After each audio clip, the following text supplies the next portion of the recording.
आज हमने कुछ शॉर्ट क्वेश्चंस करने हैं इसी चैप्टर नंबर 10 के। तो चलें, पहला शॉर्ट क्वेश्चन है हमारे पास। In Faraday's law of induction does the induced EMF depend on the resistance of circuit. या आपका एफएससी में भी एक शॉर्ट क्वेश्चन था कि क्या इंड्यूस्ड ईएमएफ रेजिस्टेंस पे डिपेंड करती है। तो आप इसका आंसर देंगे कि इंड्यूस्ड ईएमएफ रेजिस्टेंस पर डिपेंड नहीं करती। उसकी वजह ये है कि इंड्यूस्ड ईएमएफ तो डिपेंड करती है rate of change of magnetic flux पर। और इंड्यूस्ड ईएमएफ बेसिकली दो पॉइंट्स के दरमियान पोटेंशियल का डिफरेंस है। अब पोटेंशियल डिफरेंस जो है इसका ताल्लुक रेजिस्टेंस के साथ तो नहीं हो सकता। हाँ, करंट जो है, जो इंड्यूस्ड करंट होता है, उसका ताल्लुक ज़रूर है रेजिस्टेंस के साथ, और वो है इन्वर्स। ये हमने अपने लेक्चर में भी डिस्कस किया था। नेक्स्ट है हमारे पास क्वेश्चन नंबर 2। इसमें कह रहा है, is any EMF induced in a long solenoid by a bar magnet that moves inside it along the axis. अच्छा, बार मैग्नेट जो है ये सोलिनॉइड के अंदर मूव कर रहा है, सोलिनॉइड के अंदर मूव करवाया जा रहा है। तो वो कह रहे हैं कि क्या सोलिनॉइड के अंदर इंड्यूस्ड ईएमएफ पैदा होगा। तो आप कहेंगे यस, इंड्यूस्ड ईएमएफ पैदा होगा।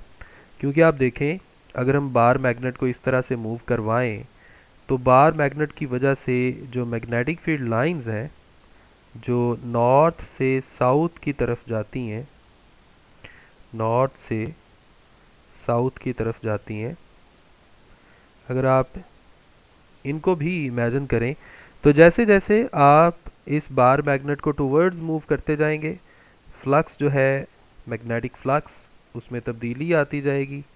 और मैग्नेटिक फ्लक्स में अगर तब्दीली आएगी तो ऑटोमेटिकली मैग्नेटिक फील्ड में अगर तब्दीली आएगी तो ऑटोमेटिकली मैग्नेटिक फ्लक्स में तब्दीली आएगी। और अगर मैग्नेटिक फ्लक्स में तब्दीली आएगी तो इसका मतलब है इंड्यूस्ड ईएमएफ पैदा होगा from the Faraday's law of electromagnetic induction. यहाँ पर okay, is any EMF induced in a long solenoid by a bar magnet that moves inside it along the solenoid axis। EMF, अब देखें इसका answer जो है पढ़ लेते हैं एक दफ़ा। अगर कोई मिस्टेक है तो मैं पॉइंट आउट कर दूंगा, अदरवाइज इसी तरह देखेंगे। Yes, EMF is induced in a long solenoid by bar magnet that just enters into the mouth of solenoid. ये बात बिल्कुल सही है। जब आप बार मैग्नेट को सोलिनॉइड के अंदर एंटर कर रहे होंगे तो उस वक्त मैग्नेटिक फ्लक्स चेंज होगा, यानी मैग्नेटिक फ्लक्स में तब्दीली उस वक्त आएगी और उसी वक्त इंड्यूस्ड ईएमएफ भी पैदा होगा। साथ ही साथ the EMF is not induced when bar magnet is completely inside the solenoid. ये भी बात सही है, क्योंकि जब बार मैग्नेट सारा का सारा सोलिनॉइड के अंदर ही होगा, यानी कुछ ऐसी सिचुएशन होगी, यानी ये फर्ज करें सोलिनॉइड है और सारा बार मैग्नेट इसके अंदर आ चुका है, नॉर्थ पोल इस तरफ, साउथ पोल इस तरफ, मैग्नेटिक फील्ड लाइंस इस तरह। तो जब सारा बार मैग्नेट इसके अंदर होगा तो हम जानते हैं बार मैग्नेट के अंदर जो मैग्नेटिक फील्ड है वो साउथ से नॉर्थ की तरफ होती है और पैरेलल होती है, यूनिफॉर्म होती है। तो अगर आप बार मैग्नेट इसके अंदर मूव करवा रहे होंगे तो इसका मतलब है आप मैग्नेटिक फील्ड में कोई तब्दीली नहीं करवा रहे। और अगर मैग्नेटिक फील्ड में कोई तब्दीली नहीं आ रही तो फ्लक्स में भी तब्दीली नहीं आएगी। साथ ही साथ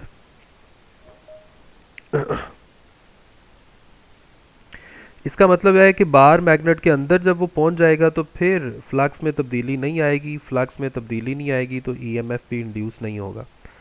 यानी हम कह सकते हैं कि फ्लक्स में तब्दीली और ईएमएफ का जो पैदा होना है वो सिर्फ तब होगा जब बार मैग्नेट सोलेनाइड के अंदर एंटर हो रहा होगा। लेकिन जैसे ही सारा बार मैग्नेट सोलेनाइड के अंदर एंटर हो चुका होगा उसके बाद इंड्यूस्ड ईएमएफ पैदा नहीं होगा। जी बच्चों, इस क्वेश्चन की आपको समझ आ गई है सबको?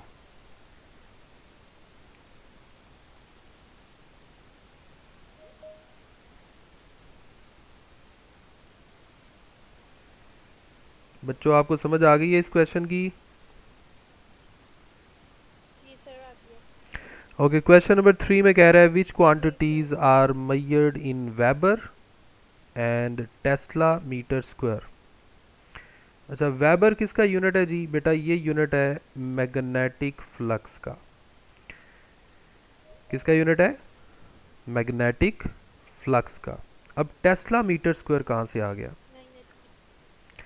ये भी इसी का यूनिट है। अगर आप मैग्नेटिक फ्लक्स का फॉर्मूला देखें, चाहे इसे फाई बी से जाहिर कर दें चाहे फाई एम से जाहिर कर दें, तो मैग्नेटिक फ्लक्स का ये फार्मूला होता है।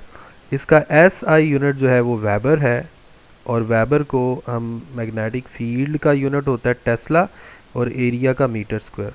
तो हम मैग्नेटिक फील्ड के यूनिट की शक्ल में भी इसको लिख सकते हैं, यानी मैग्नेटिक फ्लक्स का ही यूनिट वेबर है और इसी का यूनिट है टेस्ला मीटर स्क्वायर। तो दोनों जो हैं वो किसके यूनिट्स हैं? मैग्नेटिक फ्लक्स के। क्वेश्चन नंबर 4 में कह रहा है can back EMF in an inductor be in the same sense as the EMF of source. वो कह रहे हैं कि क्या बैक ईएमएफ जो है वो सोर्स ईएमएफ के सेम डायरेक्शन में होता है या अपोजिट डायरेक्शन में होता है? तो बेटा इसका आंसर ये है कि बैक ईएमएफ जो है वो हमेशा जो सप्लाइड ईएमएफ है उसके अपोजिट पैदा होता है, और उसकी वजह है कौन सा लॉ? कौन बताएगा? किस लॉ के मुताबिक हम कह सकते हैं कि बैक ईएमएफ या जो सेल्फ इंड्यूस्ड ईएमएफ है जो, नहीं नहीं मेरी बात एक दफ़ा सुन लें। क्वेश्चन ये है कि आपने ये बताना है कि बैक ईएमएफ जो है वो सप्लाइड ईएमएफ के अपोजिट होता है या सेम डायरेक्शन में। तो आप में से कौन मुझे बताएगा कि ऑपोजिट होता है? क्यों ऑपोजिट होता है? कौन बताएगा? कौन से लॉ के मुताबिक हम इस चीज़ को एक्सप्लेन कर सकते हैं?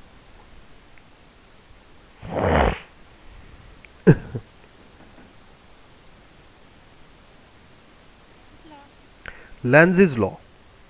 इसका आंसर है लेंजिस लॉ। लेंजिस लॉ क्या कहता है जी?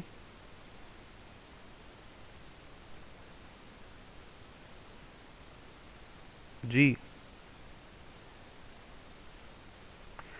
लेंजिस लॉ ये कहता है कि इंड्यूस्ड करंट ऐसी डायरेक्शन में पैदा होगा कि वो अपने पैदा करने वाले कॉज को अपोज करे।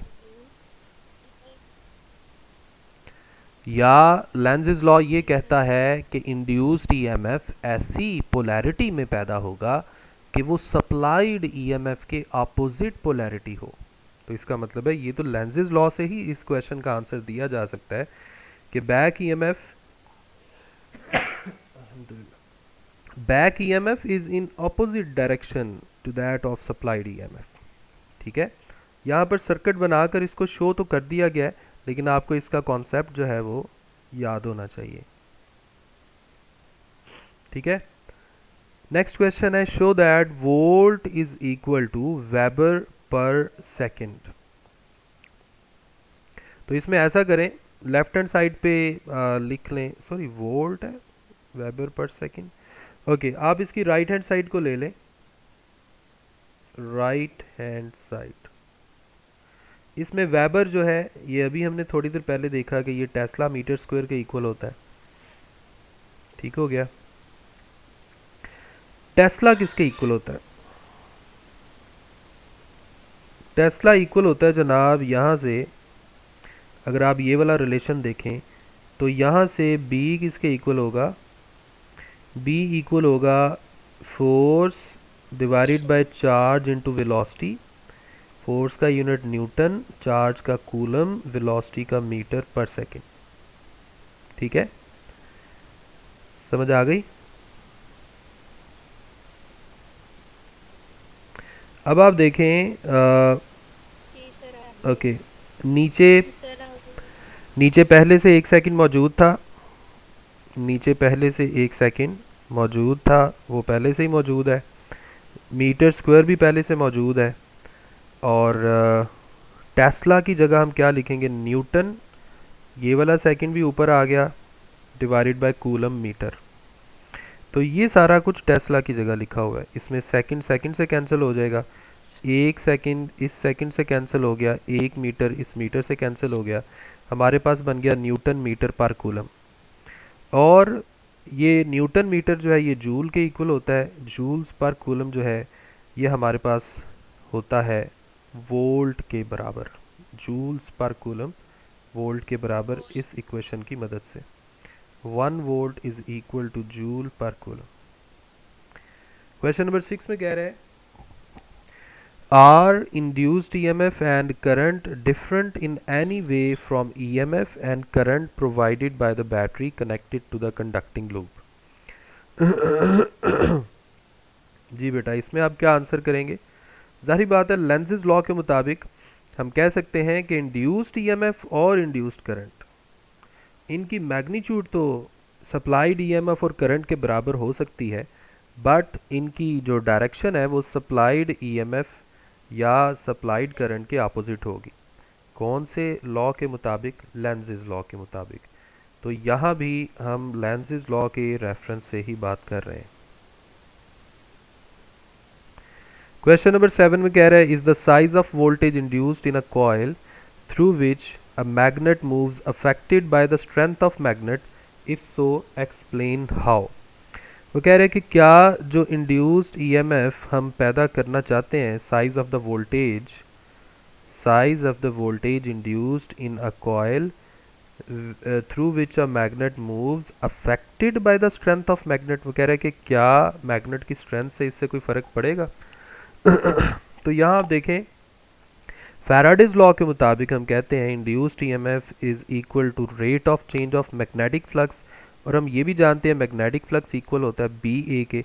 तो फिर इसका मतलब है जितना स्ट्रॉन्ग मैग्नेटिक फील्ड हम पैदा करेंगे उस मैग्नेटिक फ्लक्स में तब्दीली भी उतनी ही ज़्यादा आएगी। जितनी बी स्ट्रॉन्ग होगी उतना फ्लक्स में तब्दीली स्ट्रॉन्ग होगी, और जितनी तब्दीली स्ट्रॉन्ग होगी उतना ही ज़्यादा ईएमएफ इंड्यूस होगा। इसका मतलब है yes, it is affected by the strength of magnet. Question number 8 में कह रहा है, explain in your own words the difference between a magnetic field and flux of magnetic field. Are they vector और scalar? What units में each be expressed? How are these units related? तो सबसे पहला तो उसने सिर्फ पूछा है आपसे बी के बारे में। हम जानते हैं कि बी जो है ये वेक्टर क्वांटिटी है और इसका ऐसा यूनिट होता है टेस्ला। तो सबसे पहले आपने मैग्नेटिक फील्ड जो है उसको डिफाइन कर देना, the space or region around a magnet in which attraction or repulsion with other magnet take place is called magnetic field. It is a vector quantity and its SI unit is tesla. इसी तरह दूसरा उसने कहा जी magnetic flux के बारे में बताएं। तो मैग्नेटिक फ्लक्स क्या है? Total number of magnetic field lines passing through a given area is called magnetic flux. Magnetic flux एक स्केलर क्वांटिटी है और इसका एसआई यूनिट होता है वेबर। इसका अभी थोड़ी देर पहले हमने जिक्र किया है। और ये कौन सी इक्वेशन है जो इन दोनों को आपस में रिलेट करती है? वो यही है मैग्नेटिक फ्लक्स का फॉर्मूला। क्वेश्चन नंबर 9 में कह रहा है, you drop a bar magnet along the axis of long copper tube, describe the motion of magnet and the energy interchanges involved, neglect air resistance। अच्छा, एक बार मैग्नेट जो है वो एक लूप के अंदर हमने ड्रॉप किया है। फर्ज करें ये लूप है जी। कौन बोल रहा है?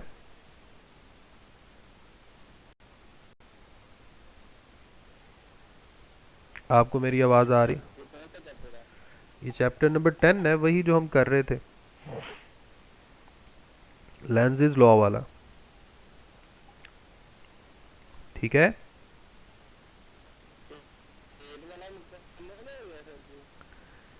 8 वाला तो कब से मुकम्मल हो गया, ये चैप्टर 10 चल रहा है भाई। कहाँ गुम हो? ये चैप्टर 10 चल रहा है। अच्छा जी, सिचुएशन कुछ ऐसी है कि ये हमारे पास एक कॉपर की वायर का लूप है फ़र्ज़ करें, और इसके अंदर हम एक बार मैग्नेट को ड्रॉप कर रहे हैं। वो बार मैग्नेट इसके अंदर से चलता चलता दूसरी साइड से बाहर आएगा। ये सिचुएशन है। तो हम एक दफ़ा पढ़ लेते हैं, मैं देख लूँ इसमें कुछ गलत तो नहीं लिखा हुआ। इसमें वो कह रहे हैं जी, the EMF is induced in copper tube when you drop a bar magnet along the axis of long copper tube.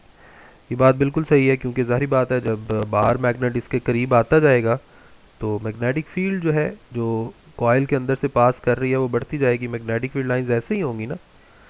तो जब जितना बार मैग्नेट करीब आता जाएगा उतनी मैग्नेटिक फील्ड स्ट्रांग होती जाएगी। मैग्नेटिक फ्लक्स में तब्दीली आने की वजह से, फ्लक्स चेंज होने की वजह से इंड्यूस्ड ईएमएफ पैदा होगा। अब direction of induced EMF is such as it opposes the cause. तो ये भी सारी बात है, लेंज़ लॉ है। When magnetic force balances the gravitational force, ये मैग्नेटिक फोर्स कहाँ से लग रही है जी? आपको ये लेंज़ लॉ में भी हमने डिस्कस किया था, जब बार मैग्नेट इसके करीब आ रहा होगा तो कॉइल के ऊपर सेम पोल बन जाएगा, दूसरी तरफ साउथ पोल बन जाएगा, तो जिसकी वजह से एक मैग्नेटिक फोर्स डेवलप होगी, जिसकी वजह से रिपल्शन पैदा हो जाएगी। अब अगर मैग्नेटिक फोर्स और इसका जो अपना वेट है, मैग्नेटिक फोर्स और फोर्स ऑफ ग्रेविटी, ये अगर एक दूसरे को बैलेंस कर देंगे तो फिर बार मैग्नेट जो है यूनिफॉर्म वेलोसिटी से फॉल करना शुरू कर देगा, क्योंकि जब नेट फोर्स लगना बंद हो जाएगी तो ठीक फिर है वेलोसिटी कांस्टेंट हो जाएगी। जी बच्चे। सर। हाँ जी, क्या कह रहे हैं आप? सर 203 को ऐड करते हैं सर, 203 को ऐड कर देते हैं सर, वो पहले नहीं ऐड की। अच्छा, यहाँ मैंने 203 को भी शायद रिक्वेस्ट भेजी थी, मैं दोबारा चेक कर लेता हूँ। 203, 203 तो लिस्ट में ही नहीं आ रहा भाई। 203 लिस्ट में ही नहीं है, ये अब आया।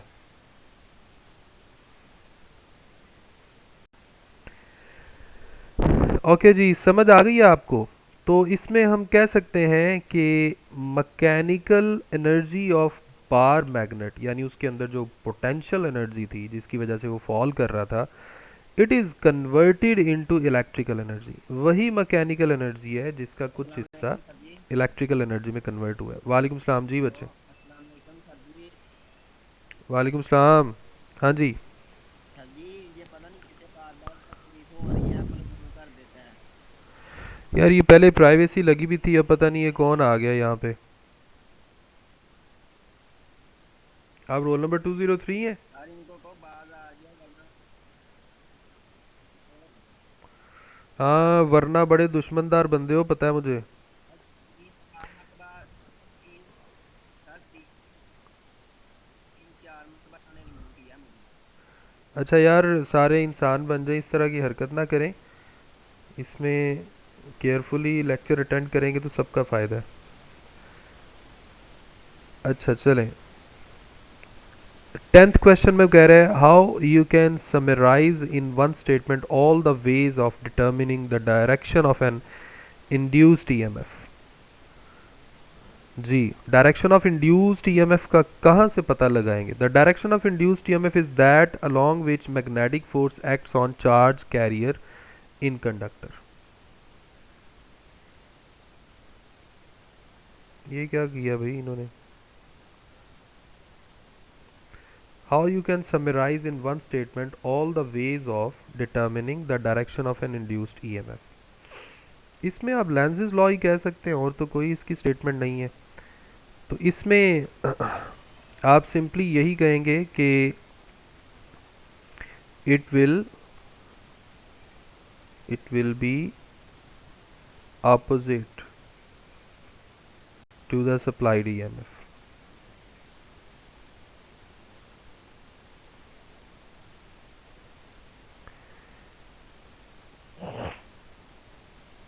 लेकिन एट द सेम टाइम आपने इस चीज़ का ख्याल रखना है कि अगर सप्लाइड करंट अगर सप्लाइड करंट को हम बढ़ा रहे हैं, तो ये बात याद रखें, कॉज को ऑपोजिशन कब मिलेगी? जब इंड्यूस्ड करंट अपोजिट डायरेक्शन में पैदा हो। इंड्यूस्ड करंट किस डायरेक्शन में पैदा हो? अपोजिट डायरेक्शन में। इसी तरह अगर आप सप्लाइड करंट को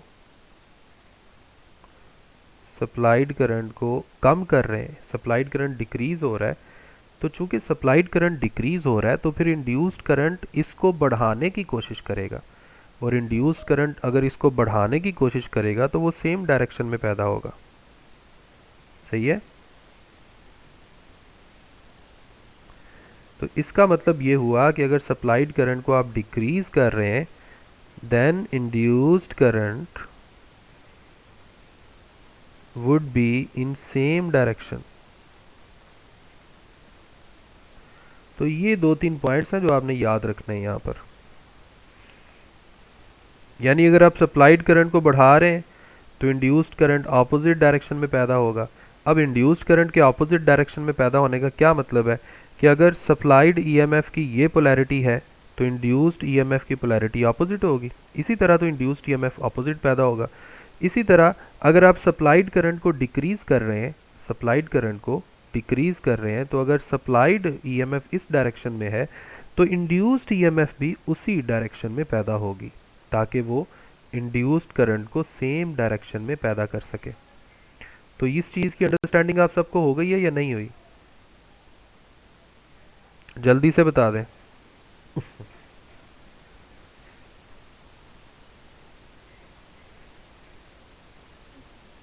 इंक्रीज होगी तो इंड्यूसमेंट उसको बढ़ाने की कोशिश करेगी। बिल्कुल ऐसा ही है। अगर आप सप्लाइड करंट को बढ़ा रहे हैं तो इंड्यूस्ड करंट उसको कम करने की कोशिश करेगा, और अगर आप बिल्कुल, और अगर आप सप्लाइड करंट को कम कर रहे हैं तो इंड्यूस्ड करंट सेम डायरेक्शन में पैदा होगा ताकि उसको कम होने से रोके।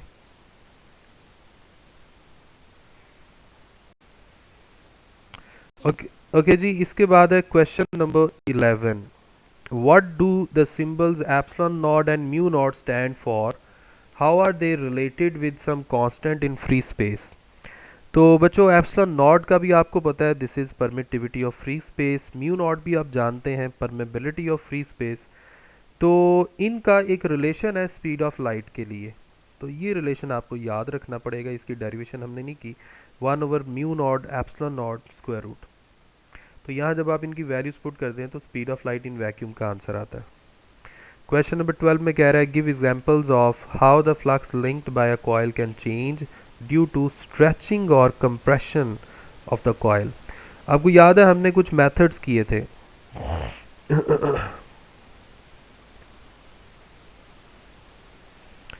याद आ रहा है? कुछ मेथड्स किए थे ईएमएफ को इंड्यूस करने के लिए।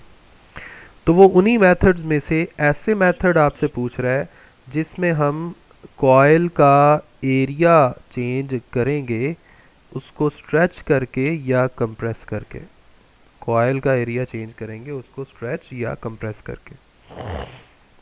तो जाहिर बात है एरिया चेंज होगा, फ्लक्स चेंज होगा, फ्लक्स चेंज होगा तो इंड्यूस्ड ईएमएफ पैदा होगा।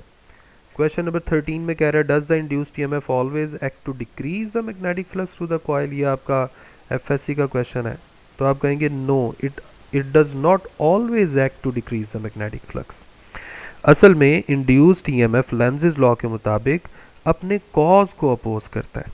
अगर कॉज ये है कि आप मैग्नेटिक फ्लक्स को डिक्रीज कर रहे थे तो इंड्यूस्ड ईएमएफ उसको बढ़ाने की कोशिश करेगा। इसी तरह अगर कॉज ये है कि आप मैग्नेटिक फील्ड या मैग्नेटिक फ्लक्स को डिक्रीज कर रहे हैं तो वो बढ़ाने की कोशिश करेगा, और अगर इंक्रीज कर रहे हैं तो इंड्यूस्ड ईएमएफ उसको कम करने की कोशिश करेगा। समझ आ गई इस पॉइंट की?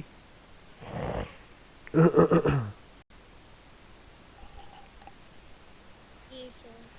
जी तो बच्चों ये थे आपके शॉर्ट क्वेश्चंस। ओके बच्चों, अपना ख्याल रखें। नेक्स्ट वीडियो तक अपनी दुआओं में याद रखें। अल्लाह हाफिज़।